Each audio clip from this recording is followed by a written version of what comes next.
Dalam atraksi manuver pesawat tempur, seringkali muncul semacam kabut putih di permukaan pesawat, umumnya di bagian atas sayap.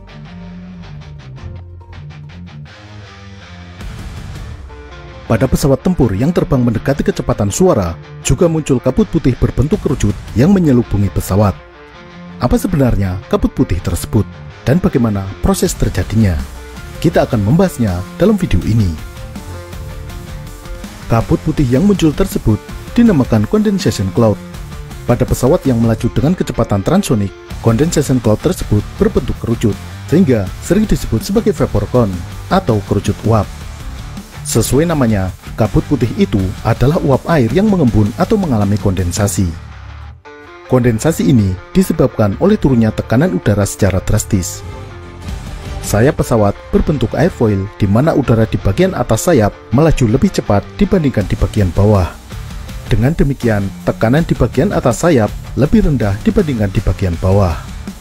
Saat pesawat melakukan manuver dengan angle of attack yang besar, pesawat bergerak seperti ini. Bagian bawah sayap menekan udara, sedangkan di bagian atas sayap meninggalkan kekosongan. Akibatnya, tekanan udara di bagian atas sayap turun menjadi jauh lebih rendah lagi. Hal yang sama terjadi pada pesawat yang terbang mendekati kecepatan suara atau transsonik. Gelombang kejut atau shockwave menekan udara di depan pesawat. Terbentuk area udara bertekanan tinggi yang berbentuk seperti kerucut. Sedangkan di bagian dalam atau belakang terjadi kekosongan sehingga tekanan udara sangat rendah. Penurunan tekanan udara inilah yang membuat munculnya condensation cloud. Seperti kita tahu, udara yang ada di atmosfer mengandung uap air. Uap air inilah yang menyebabkan adanya kelembaban. Sebagai gambaran, 1 meter kubik udara dengan kelembaban relatif 20% mengandung air sebanyak 4 gram. Sedangkan jika nilai kelembaban relatifnya mencapai 100%, jumlah airnya adalah 15 gram. Jadi, kelembaban relatif 100% ini adalah jumlah maksimum uap air yang dapat terkandung di dalam udara.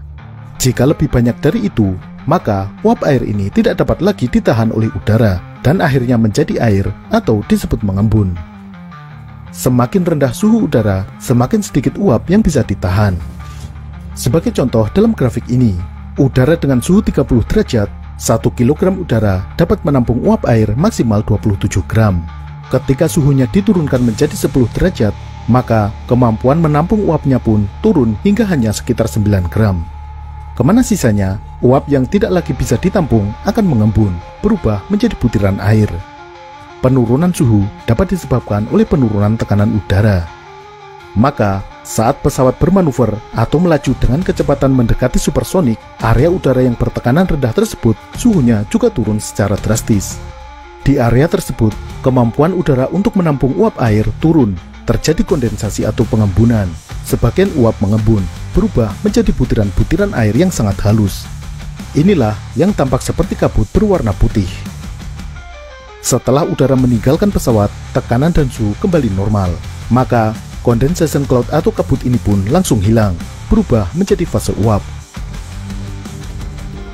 Condensation cloud dapat juga muncul di depan mesin jet pesawat terbang.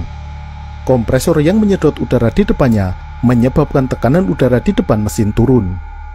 Di udara tekanan rendah ini muncullah condensation cloud. Munculnya condensation cloud dapat disimulasikan dengan percobaan menggunakan botol. Botol yang diberi tekanan udara, ketika tekanan dilepaskan, maka tekanan tersebut akan langsung turun. Akibatnya, terjadi kondensasi uap air yang ada di dalam botol. Muncullah kabut berwarna putih di dalam botol. Terima kasih sudah menonton. Jangan lupa subscribe dan nyalakan loncengnya agar kamu tidak ketinggalan informasi penting dari video-video terbaru kami.